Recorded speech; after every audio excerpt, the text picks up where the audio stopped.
do versículo 1 até o versículo de número 10. Amém? Diz assim: Ele vos deu vida,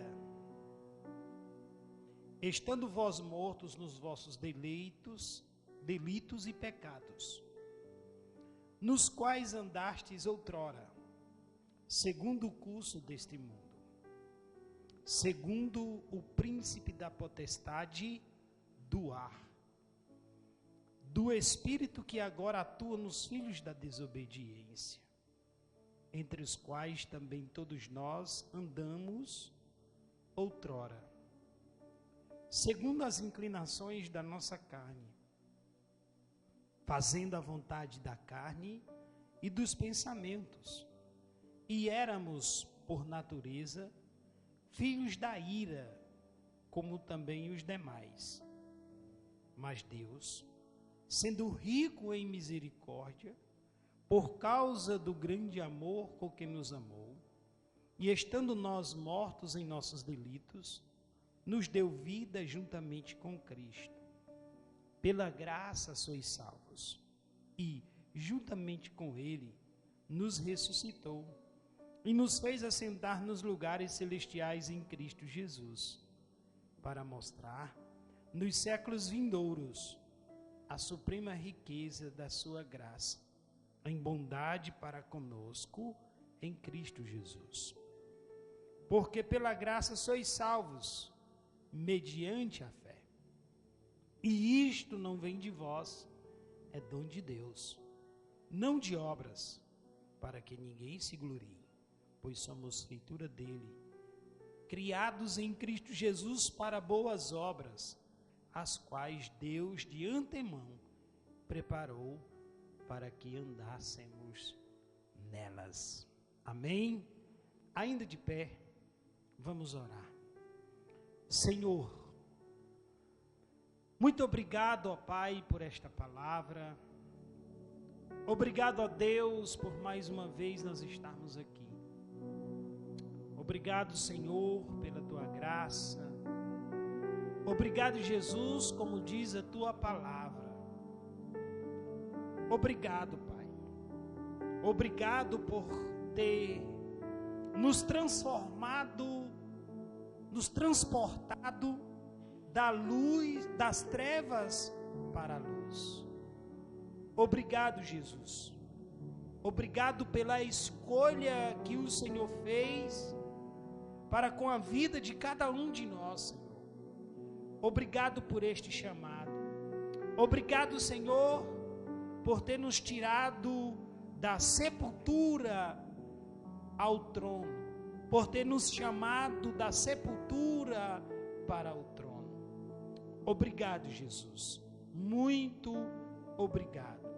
Porque nós estávamos mortos em nossos delitos, em nossos pecados, e o Senhor nos transportou.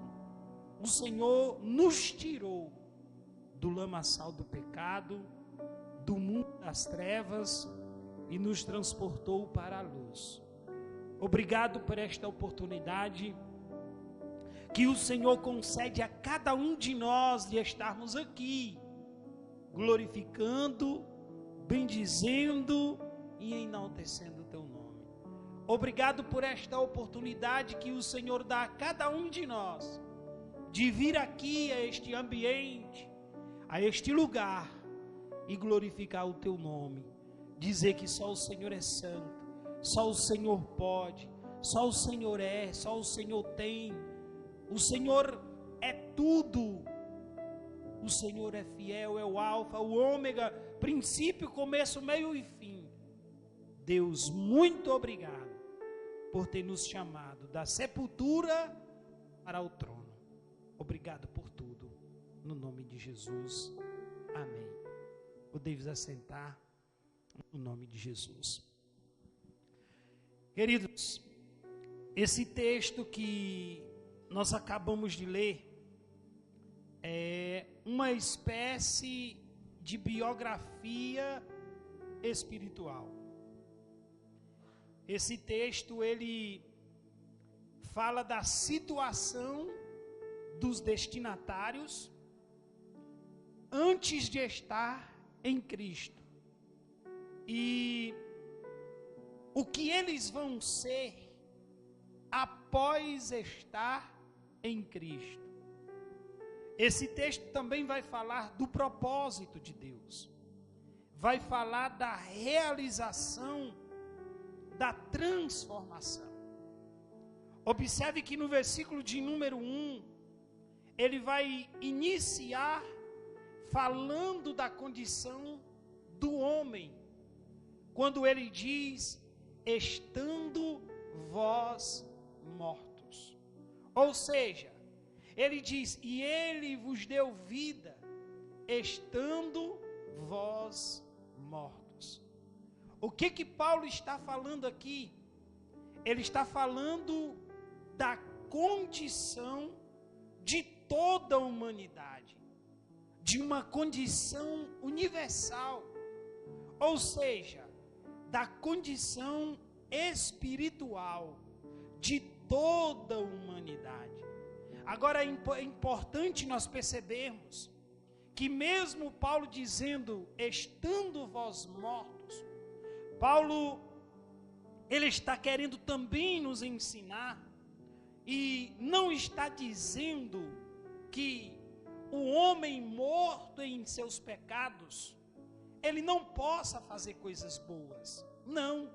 Um homem morto em seu pecado, não convertido, ele pode ser um bom cidadão, ele pode ser um bom pai, ele pode ser uma boa mãe, um bom filho.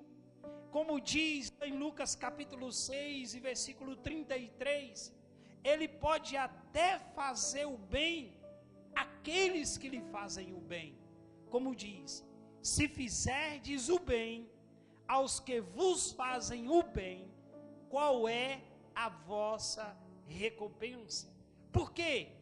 Porque esse estado, ele é o estado de um homem que também pode estar morto em vossos pecados. É uma condição de um homem. Mas o que quer dizer então mortos em vossos pecados? Quer dizer mortos espiritualmente para Deus. Ou seja, o homem morto espiritualmente para Deus, ele é incapaz de compreender as coisas espirituais. Ele não consegue entender as coisas espirituais. Ele não consegue fazer nada que agrade a Deus. Uma pessoa morta espiritual, ela não tem apetite pelas coisas espirituais. Ela não tem apetite pelas coisas de Deus. É interessante que eu estava ouvindo a irmã falar antes do culto. Ela dizia, nós precisamos vir à casa de Deus, nós precisamos estar na casa de Deus, nós precisamos orar, pedindo para que o Senhor nos lembre de estarmos na casa de Deus. E uma pessoa morta espiritualmente, ela não consegue compreender as coisas espirituais, ela não consegue discernir, ela não sente desejo de estar na casa de Deus. Ela não tem o prazer. Por causa de quê? Dos seus pecados. É a mesma coisa uma pessoa morta espiritualmente, é a mesma coisa de um cadáver. Qual é a condição de um cadáver? Um cadáver não vê, um cadáver não ouve, um cadáver não tem fome, não tem sede. Do mesmo jeito é uma pessoa morta espiritualmente. Então Paulo, ele inicia o versículo de número 1, dizendo o quê? Ele diz, estando vós mortos. Observe que no segundo ponto, Paulo, ainda no versículo 2 e 3, Paulo vai falar da desobediência do homem. Quando ele escreve, quando ele fala no verso de número 2 e 3, ele diz assim, nos quais andastes outrora, ou seja, nos caminhos que nós andávamos, antes de estarmos aqui, antes de termos aceitado a Cristo, Aí ele diz, segundo o curso deste mundo, segundo o príncipe da potestade do ar, do espírito que agora atua nos filhos da desobediência. Ou seja, em qualquer lugar que você encontre ou veja a desobediência, nós podemos classificar 3 forças que levam o homem à desobediência. Primeiro é o mundo. E o que é o mundo, pastor? O mundo é o sistema que tenta aprisionar as pessoas, que tenta fazer com que as pessoas venham o quê? Se conformar com seus valores. Como diz Romanos capítulo de número 12, versículo de número 2, olha o que vai dizer. Romanos 12 e 2. Olha o que ele vai dizer. Olha só, vamos ler aí Romanos 12 e 2. Vamos ler? Olha o que diz, ó. E não vos conformeis com este século, mas transformai-vos pela renovação da mente.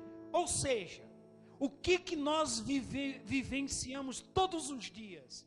É o mundo tentando com que eu e você venhamos nos conformar com este mundo, que nós venhamos olhar para algumas situações e nos conformarmos, situações de pecado, situações contrário aos princípios bíblicos, quando ele diz, ó, e não vos conformeis com este mundo. Isso aqui é o quê? É o sistema tentando nos pressionar para que a gente venha o quê? Se conformar com esses valores ou com os valores deste mundo, deste século, dizendo para mim, para você, que é normal nós vermos 2 pessoas do mesmo sexo vivendo junto, é normal, não tem problema, é normal essa situação.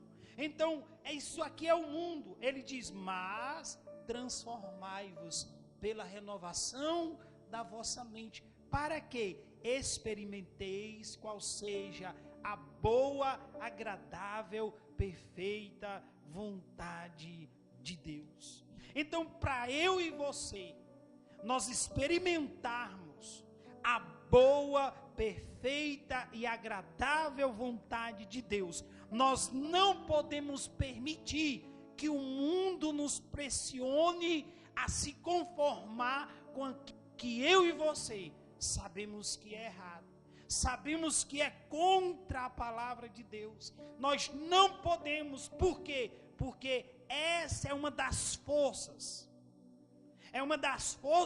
aonde o príncipe da potestade do ar, ele atua. É na conformação, é onde nós nos conformamos.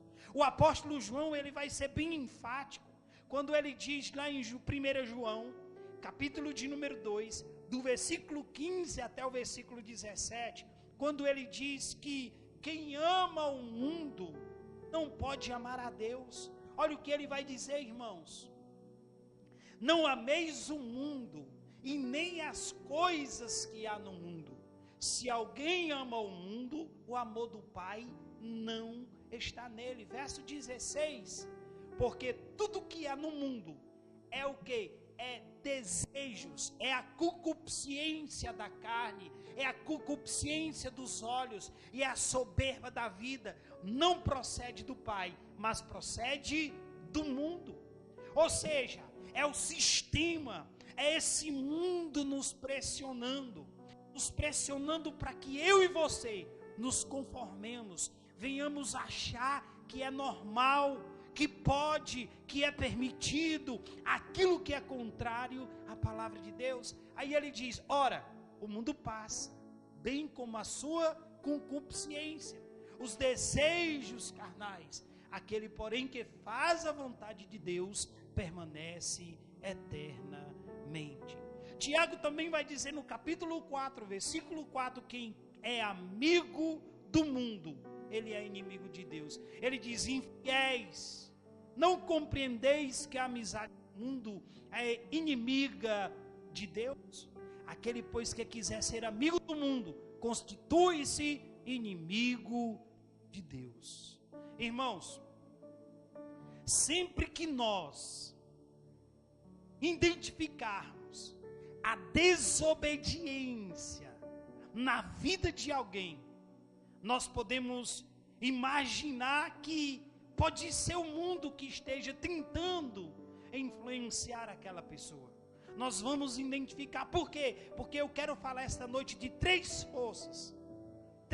forças que pode levar o homem à desobediência. Olha só, a segunda força, a parte B do versículo de número 2, ele vai nos mostrar a segunda força que pode levar o homem à desobediência é o diabo. Porque o diabo, ele é o patrão da desobediência. E sabemos que desde o princípio ele se rebelou contra Deus. E qual é o intuito dele? Qual é o desejo dele? É que todos os homens venham viver na desobediência a Deus. Nós vamos olhar, o diabo ele tentou Eva no Éden, com uma mentira. Ele levou o homem à desobediência. Ele fez com que Eva viesse a mentir. Porque ele é um inimigo invisível, porém ele é real, irmão. Nós não podemos brincar com o diabo. Nós não podemos brincar com o diabo. A Bíblia diz que ele está ao nosso derredor, bramando como um leão, tentando nos tragar, tentando acabar com a minha vida e a sua vida. A Bíblia diz que a causa de não sermos consumidos é a misericórdia do Senhor. Então, uma primeira força que pode levar o homem à desobediência é o mundo. É o mundo tentando mostrar para mim e para você que é normal. Não, faz isso aí, é normal, não existe isso não. Essas coisas aí, isso aí tudo é invenção do homem. É o mundo tentando nos pressionar para que a gente venha normalizar aquilo que é pecado. Para a gente olhar para o pecado e ver como algo normal. E vai nos conduzir à desobediência. Segundo, é o próprio diabo. Porque ele é um ser espiritual invisível. E aí ele vai vir com suas artimanhas, tentando nos levar à desobediência. E a terceira força que pode levar o homem à desobediência é a carne. Como diz o verso de número 3, quando ele diz assim, entre os quais também todos nós andamos outrora. Ou seja, era o estado em que nós vivíamos. Era o estado de carnalidade. Quando ele diz, aí ele continua, segundo as inclinações da nossa carne, fazendo a vontade da carne. Ou seja, nós fazíamos a nossa própria vontade. Mas isso era antes de nós nos convertermos, antes de nós sermos transportados das trevas para a luz. Quando eu e você aceitamos a Jesus, a gente precisa entender que nós abandonamos a nossa vontade e passamos a fazer a vontade de Deus. Para quê? Para que venhamos vivermos verdadeiramente em Cristo Jesus. Então, a terceira força que pode levar o homem à desobediência é a carne. Aí ele diz, fazendo a vontade da carne, fazendo a vontade dos pensamentos, e nós éramos por natureza filhos da ira, como também os demais. Ou seja, o homem que anda nas inclinações da carne, cumprindo as vontades carnais, aquilo que nós sabemos que é da carne, que é contrário à vontade de Deus, que vive fazendo a vontade da carne, dos seus próprios pensamentos, que é contrário à vontade de Deus, traz sobre si a ira de Deus. E aqui, irmãos, a carne, ela é a nossa natureza caída, no qual eu e você, nós caímos, ou seja, nascemos. Lá em Salmos 51 e o verso 5, diz assim, 51 e 5, diz assim: eu nasci na iniquidade, e em pecado me concebeu minha mãe. Essa aqui era a nossa natureza, que ela era controlada pelo corpo e pela mente, nos levando o quê? A desobedecer a Deus. E aí há um impulso em nosso interior para fazer o mal. E a inclinação da carne, o próprio versículo 3 vai dizer que ela é inimizade contra Deus. Então, o homem não convertido, ele vive para quê? Para agradar a carne, né? As suas ações, os seus pensamentos, todos eles são pecaminosos, se tornando o quê? Um escravo do pecado. Olha o que João 3,18 vai dizer, que uma pessoa incrédula, ela já está condenada. Então, a ira de Deus não é apenas nesta vida, mas também na vindoura. Como diz João 3,18, vai dizer: quem nele crê não é julgado, e o que não crê já está julgado, porquanto não crê no nome do unigênito Filho de Deus. Então, essas três forças, ela pode nos levar o quê? A desobediência. É o mundo. É se conformar com aquilo que o mundo diz que é natural. Sabemos que não é normal. A gente sabe por quê? Porque conhecemos a palavra de Deus.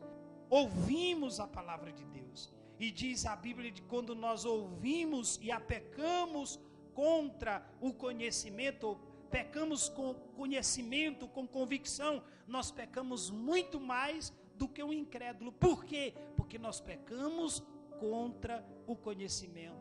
Então o mundo, ele nos pressiona, e nós precisamos renovar a nossa mente, renovar o nosso entendimento, entendermos que aquilo que a palavra de Deus diz para mim e para você que é pecado, nós entendermos que é pecado, acreditar e procurarmos a não fazer. Para quê? Para a gente estarmos em Cristo Jesus. A segunda força que leva o homem à desobediência é o diabo. É o diabo, ele está ao nosso derredor, bramando como leão. Mas ainda bem que Deus nos dá força. E a terceira força que leva o homem à desobediência é a carne, é os nossos desejos, as nossas consciências. E aí Paulo conclui de mostrar o que somos por natureza, e agora ele passa a mostrar o que nós somos pela graça. Ele vai mostrar a compaixão de Deus, as atividades realizadas por Deus em nosso favor. E a primeira atividade realizada por Deus em nosso favor está no versículo de número 4, quando diz que Ele nos amou. Mas Deus, sendo rico em misericórdia, por causa do grande amor para com que nos amou. Ou seja, por natureza, irmão, Deus é amor. E a maior demonstração de amor de Deus comigo e com você foi o Calvário. Ele demonstrou no Calvário. Como?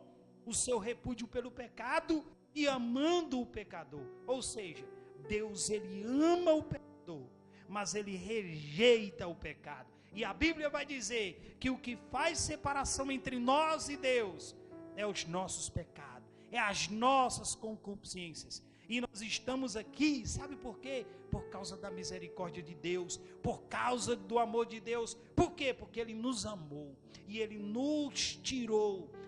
Nós estávamos mortos em nossos pecados e nos transformou, nos transportou para a luz. E a segunda atividade realizada por Jesus, a Bíblia diz no verso de número 5, que Ele nos ressuscitou. Olha o que o verso 5 vai dizer: Ele nos ressuscitou. E estando nós mortos em nossos delitos, em nossos pecados, Ele nos ressuscitou juntamente com Cristo. Pela graça sois salvos. A palavra graça significa favor imerecido. Nós não merecíamos estar aqui, mas aprove a Deus trazer eu e você, nos conduzir. E é por isso que Deus, Ele é digno de nós adorarmos, independente do que estejamos passando. Adorar a Deus, agradecermos todos os dias. A primeira coisa que eu faço, o início da minha oração, de todas as minhas orações, é gratidão a Deus. Senhor, muito obrigado por mais um dia de vida. Senhor, muito obrigado pela tua bondade. Senhor, muito obrigado pela tua misericórdia. Senhor, muito obrigado por ter me escolhido. Senhor, muito obrigado por estar aqui com a oportunidade de te adorar, de te glorificar, bendizer o teu santo nome, independente do que eu esteja vivendo. Sabe por quê? Porque é a causa de nós sermos consumidos. Muitos têm o desejo de estar aqui, mas não conseguem mais. Sabe por quê? Porque foi alcançado pela apostasia, foi alcançado pela descrença e não acredita mais, não crê mais naquilo que a palavra de Deus diz. Então eu agradeço a Deus todos os dias. A primeira coisa que eu faço é agradecer e não é pedir. Muitos de nós, irmãos, muitas das vezes nem nos lembramos de agradecer. A primeira coisa que a gente faz ao se ajoelhar é pedir. Senhor, me dá isso, Senhor, me dá aquilo. Não, a primeira coisa que a gente precisa fazer ao nos ajoelharmos, ao acordar, é dizer: Senhor, muito obrigado. Obrigado por este dia de vida, obrigado porque estou vivo. Se você se recordar do tanto de conhecidos seu que já se foram, mas você ainda está aqui, com a oportunidade de ser transformado, de ser transportado das trevas para a luz. Muitos já se foram, mas nós estamos aqui, e a cada dia nós precisamos agradecer a Deus. Estar aqui já é motivo de gratidão. Vir a esta casa já é motivo de agradecermos a Deus. Então Ele nos ressuscitou, Ele nos tirou da sepultura espiritual, em que o pecado havia nos colocado. Deus realizou essa ressurreição espiritual. Quando eu e você, nós cremos em Jesus, nós passamos da morte para a vida, como diz João capítulo 5, versículo de número 24. Olha o que vai dizer: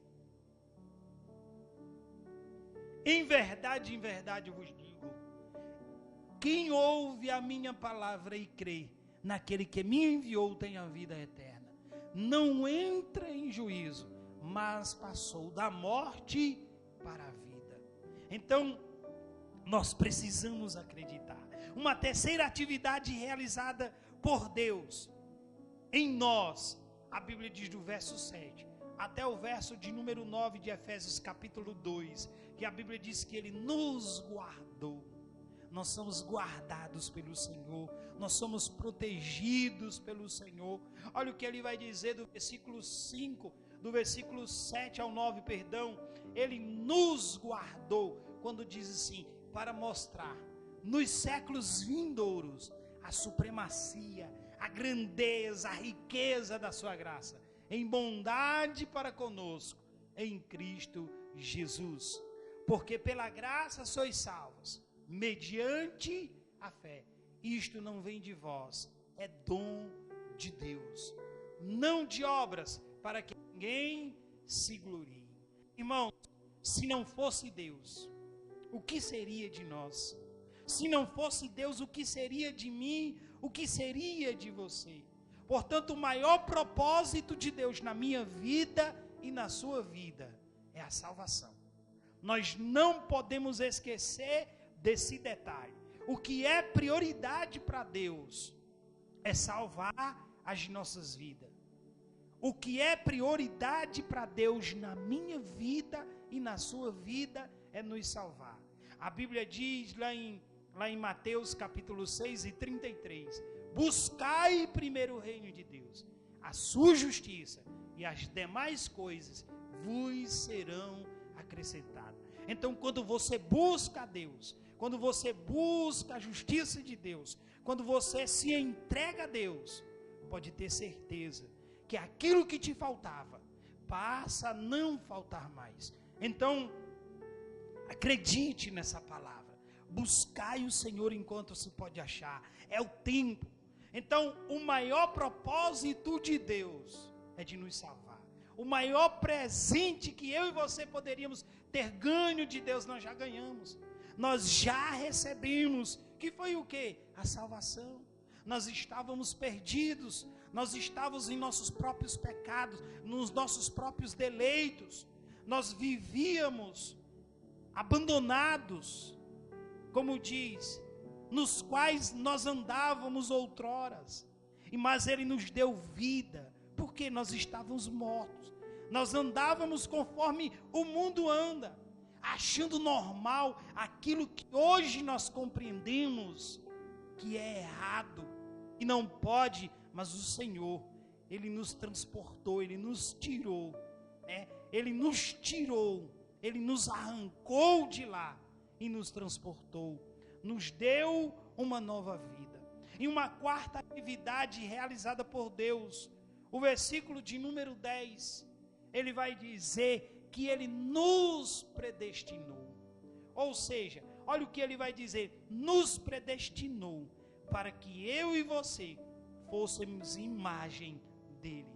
Olha só o que ele diz, pois somos feitura dEle, criados em Cristo para boas obras, os quais Deus de antemão preparou para que andássemos nela. Ou seja, Deus está trabalhando em cada um de nós. Para quê? Para que a gente possa refletir o caráter de Deus. Romanos capítulo 8, versículo 29, vai dizer assim para nós.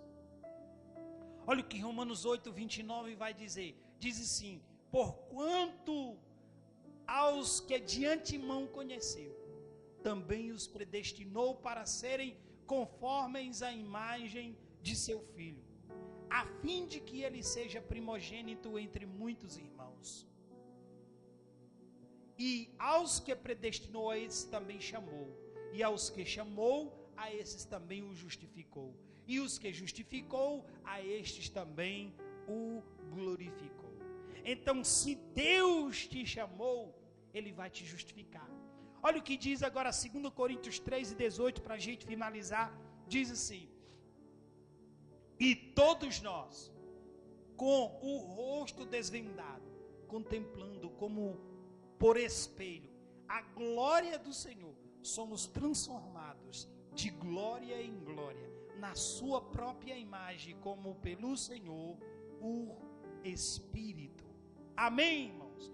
Então, nós precisamos entender, nós precisamos compreender, que nós precisamos agradecer a Deus todos os dias da nossa vida, independente do que você esteja vivendo, independente do que você esteja passando.